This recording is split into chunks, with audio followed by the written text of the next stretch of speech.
This episode is sponsored by PAX, the gold standard in emergency response bags. So when you're working under pressure, you need kit to be both dependable, tough and intuitive, and that's exactly what you get with PAX. Every bag is handcrafted by expert tailors who understand the demands of personal care, from the high-tech, skin-friendly and environmentally responsible materials to the cutting-edge welding process that reduces seams and makes cleaning easier. PAX absolutely puts performance first. They've partnered with 3M to make perfect reflective surfaces for better visibility, and bright grey interior makes finding kit effortless and fast even in low light. With over 200 designs, PAX bags are made to suit your role, your needs and your environment. And thanks to their modular system, many bags work seamlessly together no matter the setup. PAX doesn't chase trends, their designs stay consistent, so once you know one, you know them all. And if your bag ever takes a beating, their in-house repair team will bring it back to life. PAX are built to perform, made to last. Learn more at pax.bags.com or head to the show notes for further details. You're listening to the Pre-Hospital Care podcast on the Medics Academy Network. Welcome back to the podcast. In today's episode, we're going to explore one of the blogs that Carl Betts, one of the fellow podcast hosts, has written. It's a fantastic piece, really fascinating, deep dive really into healthcare improvement really, and really around some of the relationships and dependabilities that healthcare systems rely on each other, and just some of the cascading disruption that can occur when one of the systems falls down really. Carl, welcome to the podcast. Morning, Owen. How are we doing? You all right? It's nice to be back. So Carl, just as a framer for this blog, it's a fantastic blog actually, and you're going to hear the AI transcription shortly. Could I just get you to speak to just the origin of why you wrote this? Being an improvement sort of mindset, that my brain never really switches off from it, from personal life and sort of in professional life. Where I live, we've got lots of dry stone walls, and for those of you who don't know, a dry stone wall is a wall that's just held together by cooperation really between each piece of stone, and none of them are perfect, none of them are made to measure as such. It's just what you've got. But obviously with the weather, with earth movements, with everything associated with just being outside, occasionally these walls sort of tumble down, and one of the joys I have of having them is that I get to rebuild them, and as an adult, building a dry stone wall is like a big kid's toy.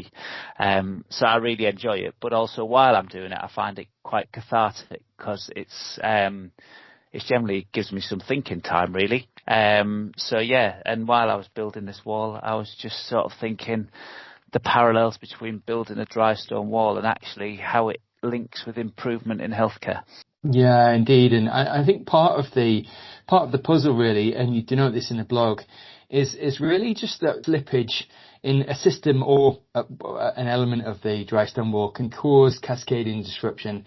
And actually, to your point in the blog about learning and rebuilding components and replacing components, we have to recognize the connectivity within healthcare and just how we're reliant really on separate parts of the National Health Service within the UK.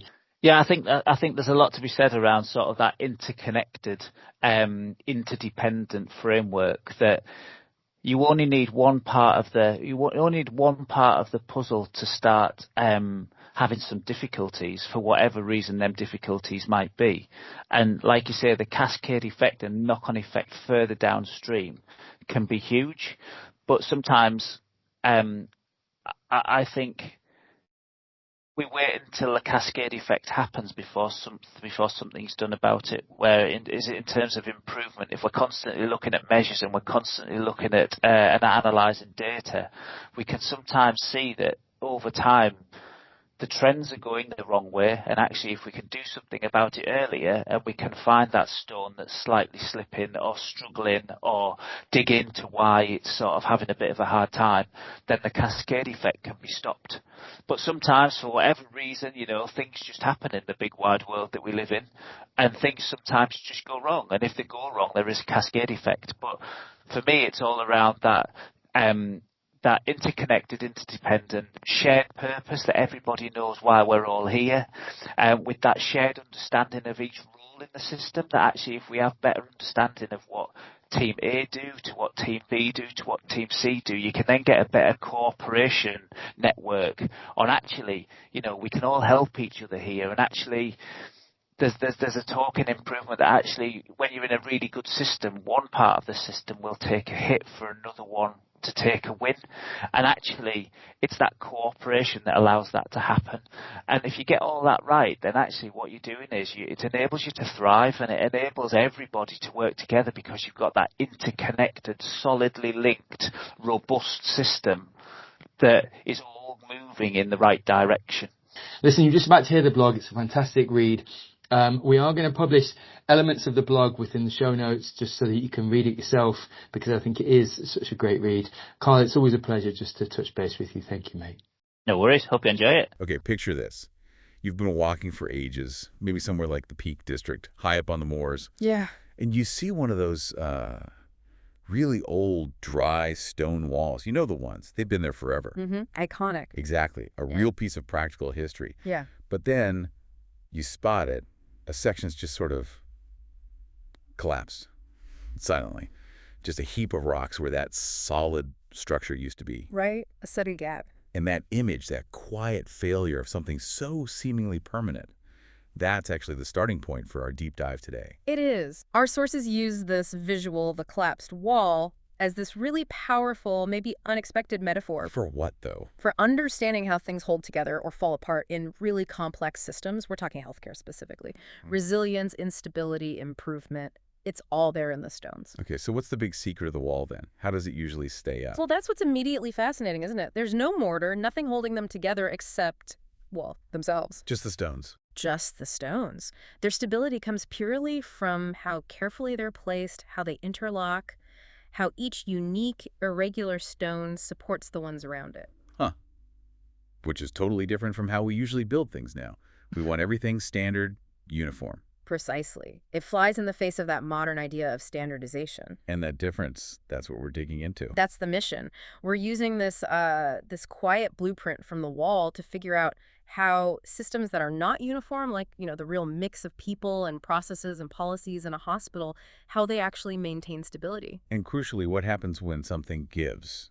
That ripple effect. Exactly. What causes that cascade when one piece slips? It's really an investigation into how systems rely on each other. How stress moves through the network. Yes. And if you're involved in, say, planning a big change in an organization or trying to figure out why something went wrong, this way of thinking, this blueprint, it's incredibly useful. Okay, let's unpack it then. Starting with this idea of strength coming from things not being the same. Yeah, the irregularity. Because most systems we design now, software, manufacturing, whatever, the goal is perfect standard parts, predictable, easy to replace. Right, interchangeable. But the wall, and maybe healthcare systems too, they're made of unique parts. People aren't standard. Situations are standard. Yet they work, mostly. Yeah. And they work because of the connections between those unique parts, not despite them. That's the core insight. Strength through non-uniformity. Okay, explain that a bit more. How does being irregular make it stronger? Seems counterintuitive. Well, think about it. If you have perfectly flat standard blocks, they might only touch on one surface, right? Yeah, makes sense.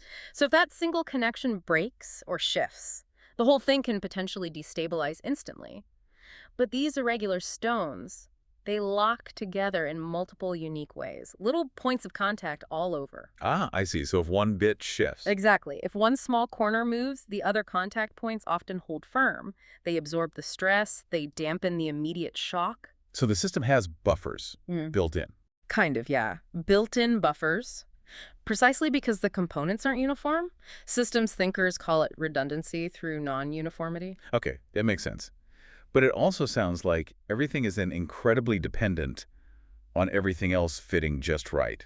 It is. That puts huge importance on the interconnectedness. So if the wall relies entirely on how stones fit together, what does that mean for, say, policies and people in a hospital? How does a policy change not just knock everything over? Now you're getting into something called tight coupling. Tight coupling. Yeah. The dry stone wall is a perfect example. It's strong, it lasts for centuries, it's efficient. Because the parts are so interdependent, there's no cushion, no mortar. Okay. But the downside of that tight coupling is that when something does fail, the impact transfers immediately and rapidly to its neighbors. There's no slack. And that's the cascade effect we mentioned. That defines it. Yeah. The failure ripples outwards because everything is so tightly linked. So how do we manage that? We need standards in healthcare, right? Hygiene rules, patient record systems. Yeah. Those have to be consistent. Of course. But every team, every patient is unique, a non-standard stone. If we force total uniformity, do we lose that resilience you talked about, that ability to absorb stress? That's the balancing act. And according to the sources we looked at, the key might be focusing on the interface, not standardizing the component itself entirely. The interface. Yeah. Think of it like this. You maintain the essential standards, maybe like the through stones and wall, the long ones that go all the way through to tie it together. Those are non-negotiable anchors. Okay, like core safety protocols. Exactly. But you empower the local teams, the individual stones, to figure out the best way to fit together around those standards within their specific context, how they arrange themselves to support each other and the anchors. So local adaptation within a standard framework. Something like that.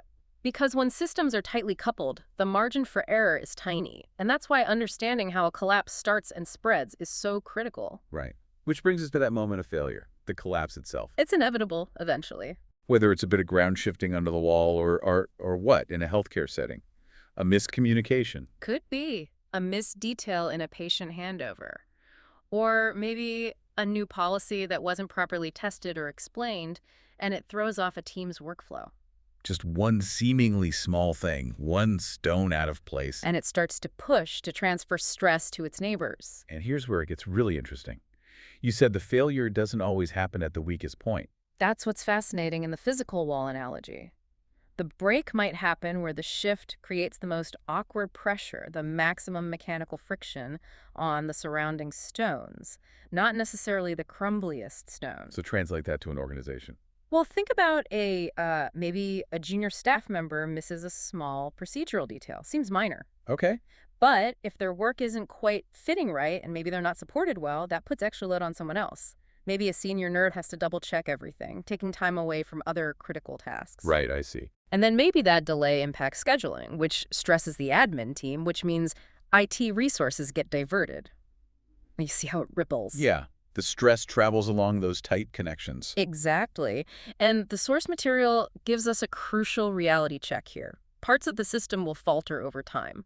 It's unavoidable. So collapse isn't necessarily failure in the ultimate sense. It's information. Powerful information. It's the system telling you loudly that maintenance is needed, that things are dynamic, not static. So the goal isn't to prevent any collapse ever, because that's impossible. The goal for a resilient organization, like a good wall builder, is to understand why it collapsed, to trace that path of disturbance, learn from it. Okay, so if collapse is inevitable and the ripple effect is rapid in these tightly coupled systems, Yeah. then what happens next? How do you rebuild? Because the instinct must be to fix it fast. Right, and that instinct is often wrong, according to this metaphor. How so? When a process fails or a team struggles, the typical reaction is, what? Panic. Issue a new rule from the top. Yeah, or just quickly try to patch the hole, throw the stones back in the gap. Exactly. But the dry stone wall teaches us that just chucking the stones back quickly, it guarantees it will collapse again, probably sooner. Why? Because you haven't addressed the underlying reason for the collapse, the pressure that caused the shift is likely still there. You've just hidden the symptom. So the rebuilding has to be different, more deliberate. That's the word. Deliberate, slow, even, thoughtful, methodical. The source insists that real improvement mirrors the way a skilled waller rebuilds. And that's probably counter to most organizational pressures for speed, for quick results. Absolutely. It requires a different philosophy. So what are the steps then in this more thoughtful rebuilding? Okay, first, when the source talks about assessing each stone, that's not just filing an incident report. No. It's proper root cause analysis. You don't just look at the stone that fell. You look at its relationship with all its neighbors. Why did it fall? Was the stone itself weak? Or was the stone above it placed badly, putting weird pressure on it? Or the one below it unstable? Okay, so really understanding the local context of the failure. Precisely. Then there's testing stability. Which isn't just theorizing. No. In healthcare, this might mean small-scale, rigorous validation. Trying out the new process the new stone in a very controlled way first. Like a simulation. Or running it in parallel for a bit. Exactly. Microsimulations, shadow running, whatever lets you genuinely test how that new piece handles real-world load and pressure before you bet the whole wall on it. That sounds patient. It is patient. Ah. And it builds that learning mindset we talked about. The source actually says you have to accept initial setbacks. How do you mean? Well, you put a stone in, you test it gently, see if it shifts. If it does, that's not failure, that's data. You take it out, maybe you reshape it slightly, adjust its position, try again. It's constant refinement. That is learning. It replaces that blame culture you get with quick fixes. Okay, so it's a different way of thinking about improvement. Yeah. But making it happen, that commitment to slowness. Yeah. That needs support, right? Structure. Definitely. And the source highlights 3 key things needed for that rebuilding success. Okay, what are they? First, absolute clarity on the aim. What function are you actually trying to restore or improve? What does stable look like here? Right. Know what you're building. Second, organizing your resources effectively. And that's not just budget. It's dedicated time and critically skilled people assigned to the rebuilding effort, not just their spare time. Makes sense. And the third, this one's often missed, actively accepting those initial setbacks. Leadership has to understand and communicate that the first few attempts might not be perfect. They might shift. Because if they demand instant success, Then the rebuilders will be forced to cut corners. They'll metaphorically slap some mortar in there, a quick fix, a temporary binder, just to make it look stable fast. that destroys the whole point. Yeah. The long-term, self-supporting resilience. Exactly. It undermines the entire principle of the dry stone wall. So it really changes improvement from just fixing mistake to almost redesigning a mini system, understanding all the forces at play around that weak spot. You've got it. You can't just patch the damage. You often have to restructure the support system around it. Okay, this is fascinating. Let's bring it back to the people then. Because ultimately, these systems, especially in healthcare, are run by people. The stones are people. Yes. And the metaphor holds up really well here. How so? Well, each stone is unique, isn't it? Different shape, different texture, different strengths, maybe some vulnerabilities. It's like people in a team. Exactly. We all bring our own professional shape, our skills, our weaknesses. We aren't standard cogs. We're all bespoke components. And that's the challenge for managers, I guess. Figuring out how these unique, irregular people fit together. That's the challenge, yes. But it's also the beauty of it. How is it beautiful? It sounds complicated. It is complicated, but when you get that fit right, when the unique parts connect and support each other, the team becomes exponentially stronger than if everyone was identical. Stronger than the sum of its parts. Precisely because of the uniqueness. Because people's strengths can compensate for others' weaknesses, they can lock into each other's contours, creating a much more resilient, adaptable structure. The source also mentions specific types of stones having specific roles, like a through stone. Ah, yes. The through stone is critical. That's a long stone laid perpendicular to the wall face, going right through to tie both sides together. So in organizational terms, that's like, what? A core value. Yeah. A non-negotiable standard. Could be either. Maybe it's that compliance framework we talked about, or a shared mission statement that connects different departments horizontally. It provides that essential structural tie. And there's another one. Coping stone. Right, the coping stones. Those are the final layer, often large and flat, laid right on top. What's their job? They do 2 things. They lock the top of the structure down, preventing the upper stones from being easily dislodged. And they help shed water, protecting the core of the wall from erosion from above. So that represents... Maybe leadership or regulatory bodies. The overarching framework that provides stability and integrity from the top down. They aren't involved in the day-to-day interlocking bits, but they protect the whole structure from external destabilizing forces. Okay. Thinking about it this way really shifts the focus, doesn't it? It's not just about top-down rules or individual brilliance. No, it becomes a shared responsibility, collective responsibility for keeping the wall standing. It makes you look beyond just doing your own job well and think about how you're supporting your colleagues, your neighbors in the wall. Are you helping maintain that stability, or are you maybe unintentionally creating friction? Wow. Okay, so wrapping this up, this deep dive, starting with a simple pile of collapsed stones, it gives us some really clear takeaways. It does. Practical wisdom. That progress, real strength, it maybe isn't about chasing some impossible ideal of perfection or uniformity. No, It's about embracing the non-uniformity, the uniqueness. It's about building and maintaining those connections, those high-friction fits between the unique parts. Building resilience through that interlocking and redundancy. And crucially, having the willingness, the patience, to thoughtfully rebuild when those inevitable shifts happen. Yeah, seeing collapse not just as failure, but as feedback, as a learning opportunity. So what does this mean for you listening to this? How do you apply this quiet wisdom from the wall? Well, it means starting to see system problems differently. When something falters in your team or organization, don't just look for the broken part. Look at the connections. And assess the quality of the relationships between all the unique stones involved. Is the support structure sound? Where did the pressure really come from? Which leads us right to that final, really powerful question the source poses. Yeah. The one the wall builder has to keep asking themselves. The introspective one. Yeah. Am I a well-laid stone in my team? Am I placed in a way that supports those around me? Or am I, perhaps unintentionally, the stone that's slightly out of place, the one that might slip, causing others to shift and have to carry extra weight? That's quite a question to ask yourself. It's the core of personal accountability within a complex system, isn't it? Looking honestly at your own contribution. Are you reinforcing the structure, or are you creating the friction that the system is struggling to absorb right now? And that self-assessment, maybe that's the real starting point for building stronger, more resilient teams, more resilient walls. That's where true resilience begins. You're listening to the Pre-Hospital Care podcast on the Medics Academy Network.